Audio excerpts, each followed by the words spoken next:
saya 2 kali tes masuk juga gagal. Uang sudah habis, uang habis. Oh, iya.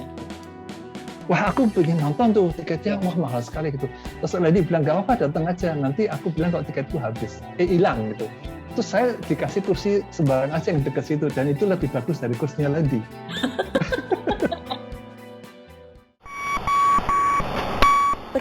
Perhatian.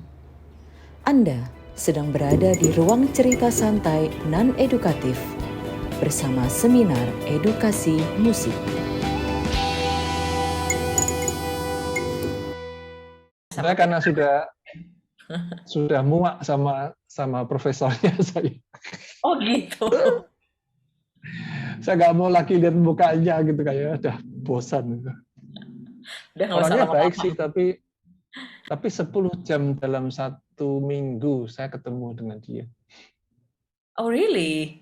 10 jam dalam seminggu? Iya, 5 pelajaran. Wow. Aku kayaknya nggak pernah deh ada dosen yang 10 jam dalam seminggu. Iya, nggak heran sih enek ya. Iya, lain-lain sih ya. 2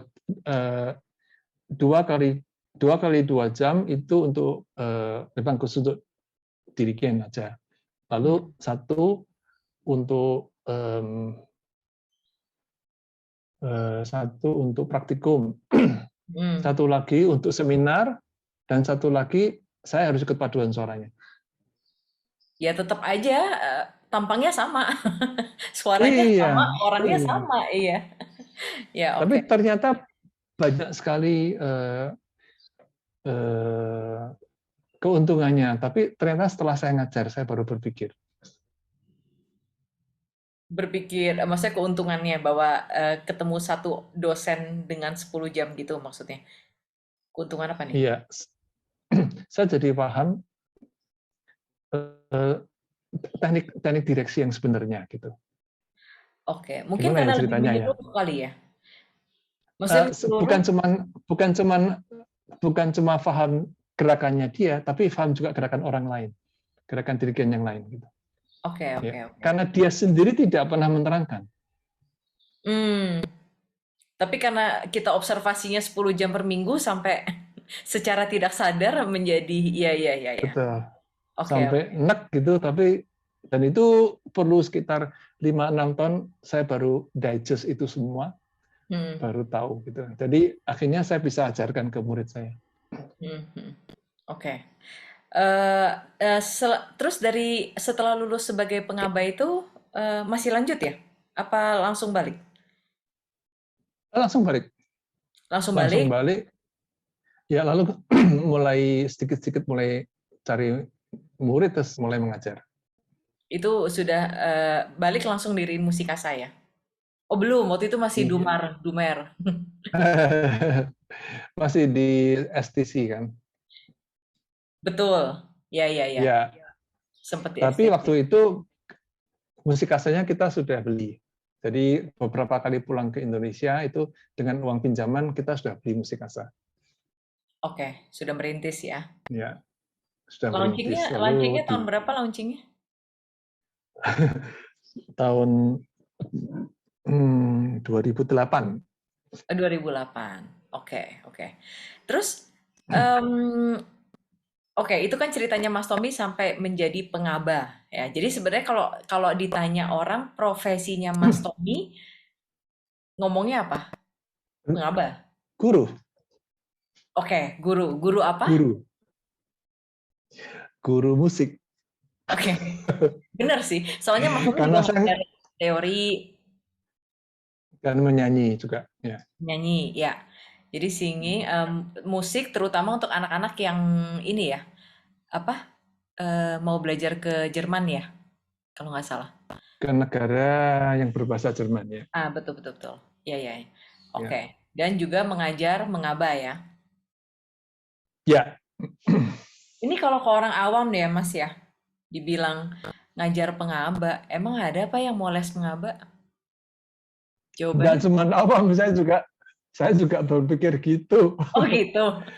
Saya ngajar mengaba apa ada yang datang gitu ya. Ternyata banyak ya. Ternyata Iya, dan keadaan Indonesia memang waktu itu mungkin pas ya. Jadi makin banyak sekolah umum yang membuka, yang ada ekstrakurikuler musiknya. Lalu musik menjadi satu kebutuhan gitu. Hmm. Eh, Dan banyak guru-guru instrumen yang diminta untuk membuat orkestra di sekolahnya. Lalu dia nggak bisa dibikin, lalu ke tempat saya gitu. Ya, ya. Ya, karena saya masih ingat banget orang tua saya juga dulu ngomong, apa, emang ada jurusan conducting gitu. Jadi menurut mereka konduktor itu ya nggak usah diajarin nih, cuma begini-begini doang, ngapain diajarin gitu loh. Jadi Hmm. mama saya juga sempat nanya, emang apa yang dipelajari? Jadi Hmm. apa? Ya saya sendiri waktu kecil juga mungkin nggak ngerti ya, cuma waktu setelah melihat di konservatori jadi mulai mengerti gitu kan apa yang dipelajari. Oke, Hmm. nah sekarang kalau kita lompat ke topik kemarin Mas Tommy saya hubungi untuk menjadi narasumber webinar Composer Series. Kebetulan kemarin Mas Tommy juga sudah sempat membantu Opus Nusantara di webinar biola Oke. yang sekarang Opus Nusantara bareng sama Sam ngadain webinar Composer Series. Terus aku bilang Ya. terserah Mas mau pilih komposer siapa yang paling suka. Langsung jawab dua, Fore apa Puleng ya? Terus itu jawaban yang sangat anti mainstream dan aku sangat happy dengan jawaban itu karena apa ya semua semua jawaban yang sudah diajukan ke aku tentu yang sudah lebih mainstream lah ya. Dan akhirnya Mas Tommy memilih Puleng dan coba boleh sedikit diceritakan nggak kenapa memilih Puleng? Oh Pulong, dia itu bacanya Pulang. Pulong pergi. Pulang ya. Oh, ya. Ya. Ini ada hubungannya dengan proyek saya untuk tahun ini memang. Tahun ini saya ingin mengajak teman-teman yang memang nggak bisa main musik orkestra lagi untuk main chamber music gitu. Jadi Oke. chamber musiknya saya batasi memang hanya karya-karya dari Prancis aja karena saya suka, tapi belum begitu dalam sebetulnya saya menyukainya itu.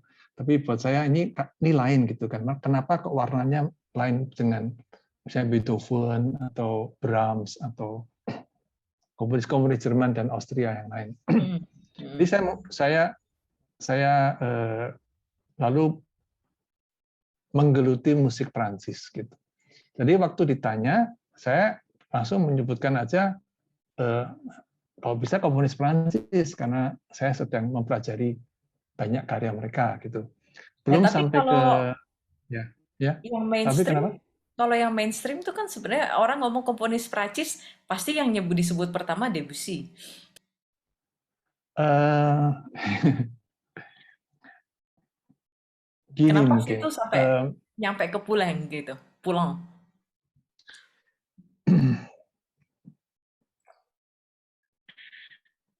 Mungkin karena saya bukan pianis ya. Ada I used to be one gitu. Tapi dengan pengetahuan saya yang mungkin tentang orkes lebih banyak sekarang, saya ingin komponis-komponis yang memang karya musik pianonya nggak gitu banyak. Hmm. Ya, oke. Pulang memang mengarang cukup banyak lagu untuk piano karena dia sendiri permainan pianonya cukup istimewa gitu ya. Oke, ya. Tetapi kelebihan dia terutama ke musik vokal sebetulnya Hmm. dan operanya ya. Apa namanya? Operanya sih cuma 3, tapi cukup menjadi repertuar dunia gitu. Hmm. Terus juga Pulang sendiri itu juga berani menjadi anti mainstream gitu. Dalam hal? Dalam hal gini, Debussy waktu itu kan anti mainstream juga. Kan dia kayak mendobrak semua semua kecenderungan komunis Prancis waktu itu yang mengagumi. Waktu itu sudah sampai Mahler dan Wagner ya. Ya. Jadi tiba-tiba keluar Debussy dengan La Bohème-nya, lalu orang memikirkan, wah ini jurusan yang baru. Lalu muncul serentetan komunis-komunis yang kira-kira seperti Debussy. Nah itu Pulang juga nggak suka. Saya nggak suka dengan itu, saya bikin satu yang lain. Dan ternyata dia temannya juga banyak yang lalu berkumpul dalam grup Lesis itu ya, di mana sebenarnya ketuanya bukan dia, tapi dia salah satunya. Dan musiknya memang sangat aksesibel malah sebetulnya, nggak terlalu banyak teori, aksesibel, orang langsung kepincut gitu loh. Ya. Bahasa Indonesia terkesima, terpesona, ya. Mungkin karena dia mendobrak ya, jadi orang yang punya rasa bahwa dia mau memberontak merasa terwakili gitu, saya kira gitu. Ya, tiba-tiba ternyata ada orang yang juga begitu ya, tapi mungkin dia takut untuk menunjukkan. Kenapa ya? Apa mungkin karena musiknya lebih direct, lebih ekspresif gitu ketimbang simbolisme yang lebih common saat itu, apa gimana? Bisa jadi mocking gitu loh, menghina kemapanan gitu. Ngejek ya. Iya, ngejek. Tapi Dan sebenarnya ngejeknya memang itu langsung jadi misalnya udah mayor minor, tonika dominan, tiba-tiba ada chord lain gitu di tengah-tengah. Ya. Sebenarnya berarti mockingnya itu sebagai bentuk kritik ya? Atau enggak? Iya. Nah itu kita bisa lihat dari macam-macam ini ya, macam-macam sudut ya. Karena Poulenc nggak pernah masuk konservatoire Prancis, Paris ya. Padahal dulu komponis-komponis yang terkenal itu selalu melalui Prancis ya, selalu melalui path yang kamu harus masuk konservatoire Prancis, belajar sama ini, lalu ikut Prix de Rome, ikut lomba komponis itu, lalu juara. Nah, begitu kamu juara, nanti kamu akan lancar gitu karirnya. Gitu. Karirnya terbuka, ya. Jalan terbuka. Iya, Poulenc nggak mau itu. Poulenc nggak pernah masuk gitu. Dan ternyata banyak sekali yang begitu juga. Persis seperti mungkin The Mighty Five yang ada di Saint Petersburg. Jadi mereka komponis-komponis yang belajar kimia, ada yang belajar apa, lalu belajar apa gitu. Mereka nggak mau menjadi Tchaikovsky gitu, nggak mau dengan Moskow, ya kan? Karena Moskow terlalu Jerman gitu kan. Jadi mereka ambil, mungkin terilhami dengan itu juga ya, si Lesis ini. Iya. Oke. Ya memang jadi buat aku sendiri, aku cukup awam untuk Poulenc. Jadi aku sangat senang waktu Mas Tommy mau membawakan Poulenc. Jadi buat aku juga sangat amat belajar. Dan musik-musik pianonya sih aku fans berat. Kayaknya pertama mungkin yang membuatku benar-benar kepincut itu adalah bisa jadi L'Histoire de Babar ya. Cerita yang gajah kecil. Itu menurutku bukan cuma musiknya yang sudah ditambah narasi, dan musiknya itu sangat amat ekspresif, namun tetap imajinatif dan ya ternyata memang musik-musik pianonya yang lain ya seperti itu sih, banyak misalnya yang paling beken kan di kalangan pianis mungkin ya, improvisation. Nah, itu juga sangat amat ekspresif dan ya gitulah, maksudnya menyenangkan gitu untuk didengar dan untuk dipelajari juga selalu menarik. Ya mungkin kata yang tepat tadi saya sudah bilang, aksesibel gitu. Iya. Orang nggak perlu mengkernyitkan dahi untuk menganalisa harmoninya gitu ya. Iya. Oke. Jadi itu alasannya ya.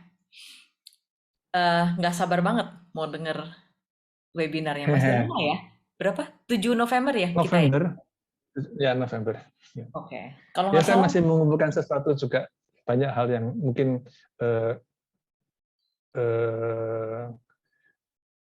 orang bisa makin suka dengan Dan Pulang ini. Karena Yes. tema-tema yang diambil juga sesuatu yang nakal-nakal gitulah. Gitu. Iya, iya, iya. Ya. Oke, ya benar-benar 7 November. eh apa untuk webinarnya. Terus kalau yang Mas Tommy kan barusan bikin video klip yang Obo Sonata. Ya itu kalau nggak salah 1 bulan sebelum dia meninggal. 1 bulan sebelum. Termasuk sebelum pulang meninggal. Termasuk karya yang Oh, terakhir. oke, Ya. oke. Jadi karya-karya periode akhirnya dia ya. Hmm. Kenapa milih itu? Ya karena itu. Kenapa milih mainin Obo Sat- Sonata? ya satu kita punya pemain obo yang bagus di Indonesia yang terjebak di Indonesia karena pandemi. Menurut saya Harus kalau dia dikaryakan. mau saya ajak main gitu kan. Untuk dia Ya. mau main sama saya gitu. Ya karyanya sendiri buat saya juga baru tapi menarik sekali. Ya. Nah, Ya karena semua hal yang biasa dibolak-balik sama dia, ada 3 bagian. Kalau orang biasa main sonata biasanya kan cepat lambat cepat, dia malah lambat cepat lambat gitu. Terus apalagi ya, dan karya-karya Pulang yang untuk instrumen gesek memang untuk chamber kurang berhasil, dia nggak gitu comfortable dengan musik gesek, mungkin sekali karena yang utama buat Pulang, ini akan saya omongkan berulang-ulang nanti waktu webinar ini, yang utama buat Pulang adalah melodi. Jadi karena melodi itu paling cocok untuk nyanyi, dan nyanyi itu pakai nafas, mungkin maka dia lebih cekatan gitu kalau untuk bikin untuk alat tiup. iya lebih ekspresif ya musik-musiknya memang yang dengan alat tiup atau vokal ya. Ya. Aha. Oke, oke. Oke, menarik, menarik. Jadi nanti videonya akan diupload juga ya, boleh ya, yang Mas Tommy main. Iya, pasti Bagas juga senang. Oke, dengan senang hati juga. Tapi bagian satunya belum ya, kalau nggak salah ya. Bagian satunya belum diedit ya. Oke, nanti akan segera launching lah. Oke, baik. Kalau gitu kayaknya kita sudahi saja, Mas Tommy. Soalnya sudah 1 jam lebih. Kasihan yang nonton kalau Terima kelamaan. kasih. Aku yang Terima terima kasih kasih. banget. Kalau Mas Tommy ada sedikit kata-kata mutiara, kalau kita zaman dulu kan ngomong kata-kata mutiara, kalau anak zaman sekarang apa ya ngomongnya ya? Untuk anak-anak yang sekarang niatnya mau belajar musik, atau mungkin eh, masih bingung antara mau kuliah musik atau mau jadi dokter. Oke. Quote aja ya 2 orang ya. Boleh. Yang satu dari dirigen yang mungkin sangat legendaris, Herbert von Karajan. Yang satu dari seorang anak muda yang mungkin banyak sekali orang tahu, Jacob Collier ya. Oke. Oke. Yang dari Karajan dulu. Bentar, di Indonesia. Kalau Anda merasa Anda sudah mencapai cita-citanya, cita-cita Anda, mungkin kalian menggantungnya terlalu rendah. Oke. Itu yang pertama ya. Silahkan diterjemahkan sendiri ya. Ini untuk anak-anak yang mungkin profesi apapun saya kira ya. Terus yang kedua ini khusus untuk musik dari Jacob Collier, pasti banyak sekali penggemarnya juga. Dia bilang bahwa musik itu sebetulnya adalah sebuah bahasa yang lain aja. Tapi dia menembus semua perbedaan.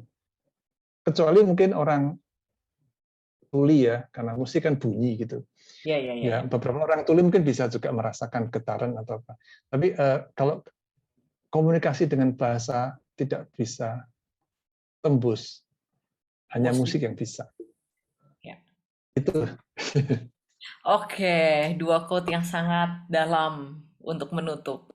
Itu bisa kita menjadi permenungan kita semua selama 1 bulan, 1 tahun, 1 dekade ke depan.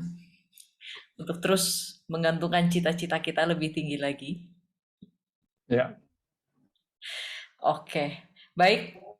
Terima kasih banyak Mas Tommy. sama-sama sudah diundang di Resitatif. Yes, senang banget dapat tamu dan dapat ngobrol-ngobrol tentang masa lalu dan tentang perjalanan dari seorang Budi Utomo Prabowo. Yang tentu hanya sekian persennya ya. Kalau mau cerita lengkapnya silakan datang ke Musikasa. Di setiap hari Minggu beliau menampung segala sesi curhat. Enggak. Dan Dikat. diedit. Dan sampai bertemu kembali nanti ya Mas Tommy di tanggal 7 November dengan webinar yang sangat menarik tentunya tentang Francis Pulong. Ya, tonton. Iya Daftar. dong, nonton dong, daftar dong. Itu yang pendaftarannya paling dikit tuh. Kayaknya orang akan milih, kalau disuruh milih 3, aduh gue nggak mau milih Pulang ah. Mau milih yang terkenal-terkenal aja lah gitu. Jadi, Ya, ya milih 5-5-nya aja. Kalau susah milih 3. padahal justru yang makin kita nggak kenal itu harus makin dikenalin ya. Jadi Betul. bagi yang udah daftar 3 kemarin terus nyesel, kayaknya kok pengen daftar lagi yang ini, daftar aja nanti gampang. Kalau biaya pendaftaran mah bisa dibulet-buletin gampang, nanti email aja ke Sam. Sam sangat baik dan murah hati. Terkenal itu. Oh gitu ya. Sampai ke mancanegara terkenalnya ya Mas ya. Ya, manca galaksi ya. Oke, baiklah kalau begitu. Terima kasih banyak juga bagi yang sudah menonton semua. Semoga dapat menimbas inspirasi dan membakar motivasi dan semangat lagi. Dan juga mungkin menambah pengetahuan.